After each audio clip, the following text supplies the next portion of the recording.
Modus politisi cari konsesi. Dialog kita lanjutkan kembali masih bersama Fabi Tumiwa dari IESR. Mas Fabi, ini kalau kita bicara apa yang terjadi saat ini dengan Sudirman Said, sebetulnya kan kalau kita berkaca ke periode-periode sebelumnya, ini kan banyak juga sebetulnya kan laporan-laporan tuduhan-tuduhan terhadap anggota dewan mengenai hal ini. Iya, sebenarnya kalau sekadar untuk meluruskan ini kan semua bukan terjadi pada Sudirman Said, tapi Sudirman Said melaporkan. Iya, ya, artinya ya.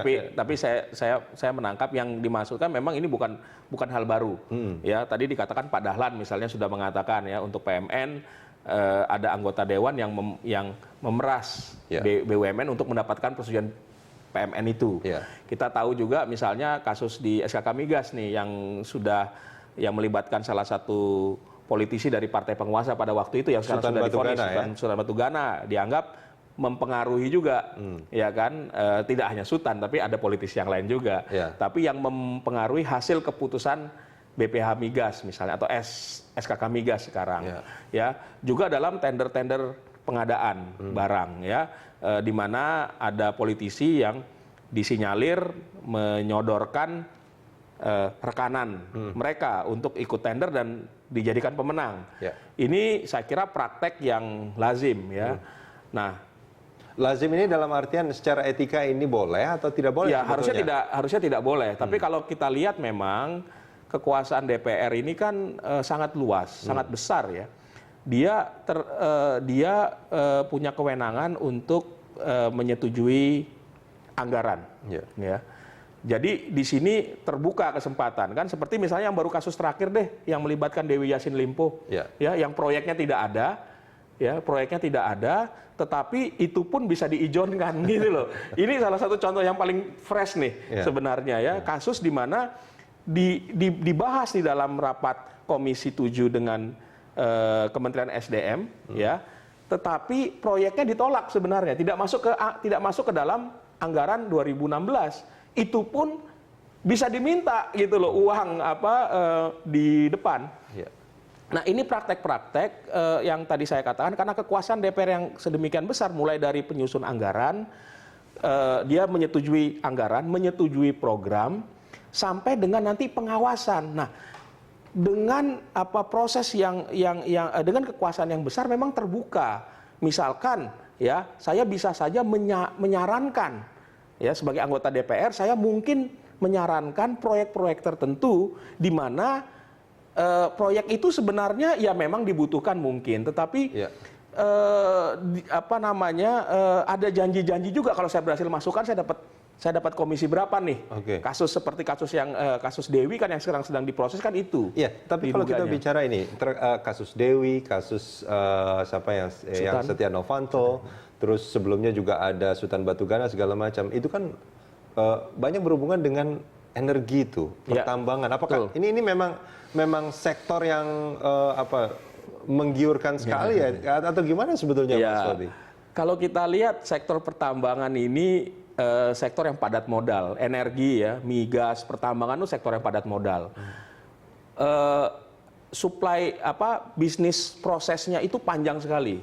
Supply, kalau kita lihat misalkan, ya, satu ladang minyak itu bisnis turunannya itu banyak banget. Contohnya? Mulai dari yang menyediakan rig, ya, yang menyediakan ngebornya, yang melakukan servis pengeboran, ya, jadi penyedia barang melakukan servis pengeboran, yang menyediakan servis yang lain, misalnya apa? Jasa catering, jasa transportasi, jasa keamanan, ya.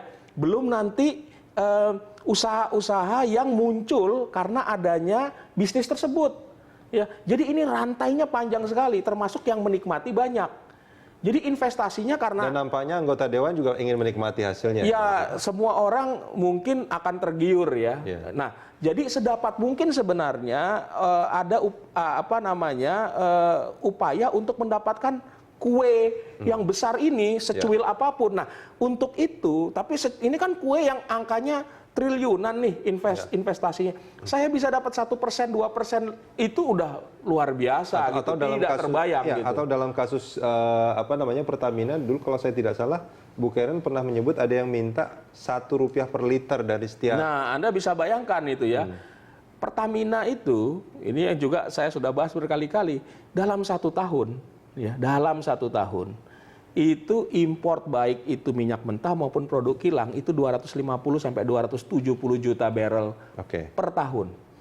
$1 saja, ya ini nggak Rp1, $1 saja dari angka itu, ya dari 250 sampai 270 juta barrel per tahun itu artinya berapa? 250-270 juta dolar per tahun.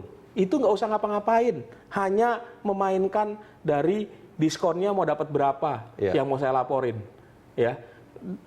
Makanya kasus Petral itu juga sangat tinggi ininya nilainya sebenarnya karena uang yang terlibat di sana sangat besar. Nah, ini kalau yang jadi penting. Nah, di sini yang tadi saya katakan peran dewan seperti DPR itu kan punya peran yang sangat luas, mengawasi anggaran, menyusun anggaran sampai mengawasi.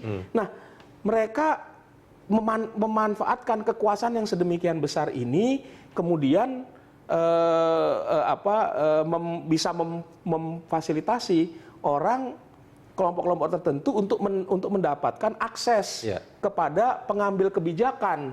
Pembuat keputusan yang langsung. Kenapa? Karena mereka punya akses kan. Ya. Nah ini sebetulnya terkait soal Petral juga itu kan sebetulnya ada satu nama yang terkait dengan Setia Novanto yang disebut juga terkait dengan pernah terkait dengan Petral.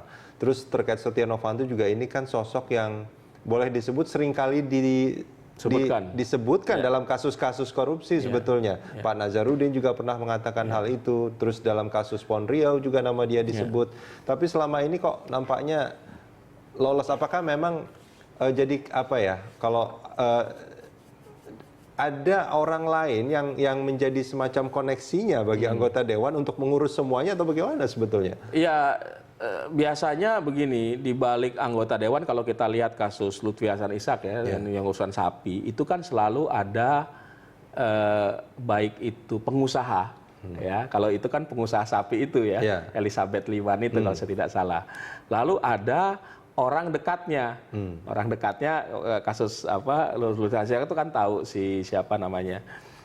Dia yang ngambilin duitnya lah gitu ya, yang ngatur pertemuan. Nah, jadi selalu memang kalau kita lihat melibatkan orang yang punya kekuasaan politik atau punya akses politik yang luas, ada pengusaha gitu yang baik itu bisa mendapatkan keuntungan langsung maupun tidak, ya. Dan memang nanti mungkin bisa muncul juga siapa yang tukang ngumpulinnya nih, gitu. Nah, selalu ada modus seperti itu. Jadi memang dia tidak bekerja sendiri, ya, dan sedapat mungkin kan menyembunyikan keterlibatannya. Nah, ini saya kira kasus Setia Novanto yang muncul ini satu dia secara gamblang ya, karena dia terlibat secara aktif. Artinya gitu. Maksudnya terlibat secara aktif itu, dan gamblang itu maksudnya gimana? Ya, dia bertemu secara langsung, bercakap secara langsung. Kalau kita benar transkrip yang disampaikan itu ya. Tapi Anda di awal mempercayai hal itu kan? Oh ya, saya kira tadi malam di salah satu TV Pak Setia Novanto mengakui ada pertemuan memang dengan PT FI. Hanya yang memang masih dispute sekarang inisiatif siapa sih pertemuan itu, dan pertemuan itu bahas apa aja sih gitu. Tapi kan dalam pertemuan itu misalkan yang dari transkrip yang beredar ya ada salah satu pengusaha migas yang terkenal yang juga disinyalir terlibat di kasus Petral. Tapi kalau gini, itu kan? Iya, Pak Reza. Jadi kan masalahnya bukti bahwa terlibat atau tidak itu kan bukti hukum. Ya, saya kira pendapat atau opini masyarakat memang boleh saja bilang ini salah, itu salah. Tapi apakah ada peraturan yang dilanggar? Apakah ada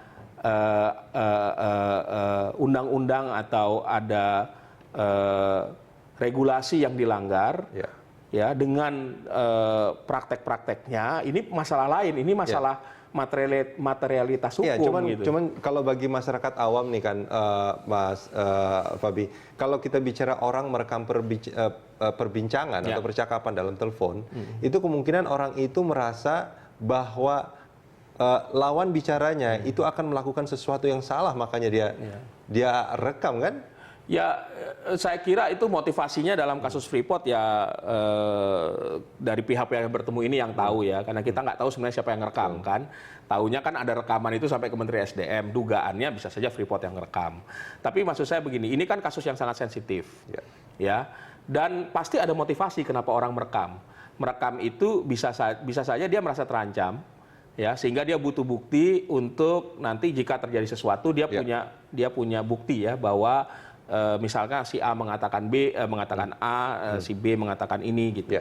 Nah, tapi yang kedua juga memang apa namanya, selain merasa terancam, dia memang melihat kasus ini sangat sensitif gitu ya, dan memang untuk berjaga-jaga juga karena perusahaan Freeport ini kan ya Freeport internasional ya, bukan Freeport Indonesia, itu kan terdaftar di bursa saham di Amerika, dan di Amerika itu kan ada aturan yang namanya Foreign Corruption Practice Act. Ya. Perusahaan-perusahaan yang Amerika apalagi yang terdaftar di bursa saham, jika terlibat dengan upaya-upaya penyuapan dan lain sebagainya, itu bisa dikenai pidana, bahkan pidana denda yang besar bahkan di negara aslinya, di negara asalnya mereka akan kena. Jadi sebenarnya walaupun ada praktek lobby kepada politisi itu bicara-bicara bolehlah, tapi jangan sampai terlibat dalam praktek korupsinya. Dan itu yang sangat dikhawatirkan juga oleh Freeport sebetulnya kan. Jadi kalau saya rasa ini memang upaya jaga diri juga, jangan sampai jika misalkan kasus ini meledak misalnya jadi skandal ya, itu Freeport punya bukti bahwa mereka misalkan bukan pihak yang bisa disalahkan sekonyong-konyong. Apalagi sentimen tadi sangat tinggi karena mudah sekali ya buat saya, menurut saya, memutarbalikkan fakta, menjadikan opini publik gitu ya. Jadi di spin isunya itu sehingga membuat pihak yang tidak bersalah jadi bersalah. Nah, ini peran media juga penting memilah sebenarnya mana yang fakta, mana yang gosip gitu ya. Karena kalau saya lihat pengalihan isu itu sangat mudah dilakukan. Mas Feby, kita jeda sebentar, kita akan lanjutkan di segmen berikut.